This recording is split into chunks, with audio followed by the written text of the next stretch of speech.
Digitech Expo 2010-ին մասնակից տեղական եւ միջազգային ընկերությունները 68-ն են ներկայացված են տեղեկատվական տեխնոլոգիաների սարքավորումներ եւ այնպիսի համակարգեր, որոնց կիրառումը կարևորվում է բիզնեսում։ Տեղեկատվական տեխնոլոգիաների ոլորտում կարևորելով ցուցահանդեսի կազմակերպումը վարչապետն ընդգծեց, որ այն մի կողմից հնարավորություն է ընձեռում արձանագրել ոլորտի զարգացումները, մյուս կողմից թույլ է տալիս անընդմեջ հետևել առկա խնդիրներին։ Մենք հետևողական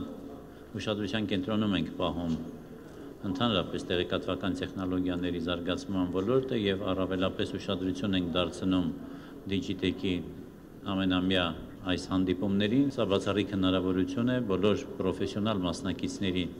հետ միասին տեսնելու, թե ինչ հեռանկարներ են բացվում տեղեկատվական տեխնոլոգիաների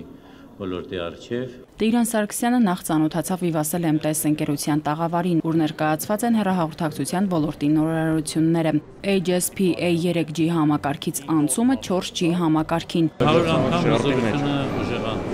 3G 4G 100 անգամ հզորության ավելացում։ Ու 4G-ն LTE long term evolution ամենակ սկիզբն է։ Տաղավարներում անակնկալ էր կառավարության էլեկտրոնային կառավարում e-gov.am կայքը, որը նոր հորիզոններ կբացի փոքր ու միջին ձեռներեցների գործունեության պետական մարմիններում գրանցվելու եւ հաշվառվելու առումով, ապահովելով արդյունավետ համագործակցություն։ Կարծում եմ, որ այս փուլում զարգացումների կառավարության դերակատարությունը ունի էական նշանակություն, քանի որ 100,000 մարդ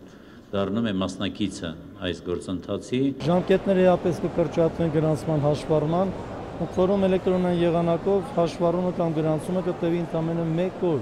այսօրվա 18 օրվա դիմաց եւ 9 փուլերի դիմաց։ Այլ պետական մարմինների դիմելու անհրաժեշտություն չի առաջանալու։ Տիգրան Սարգսյանը շրջեց բոլոր տաղավարներում, մանրամասն ծանոթացավ ցուցադրված նորամուծություններին, մասնակցեց նաեւ եռաչափ ակնոցով տեսադիտմանը։ Նշեմ, որ ցուցահանդեսը կգործի մինչեւ հոկտեմբերի 31-ը։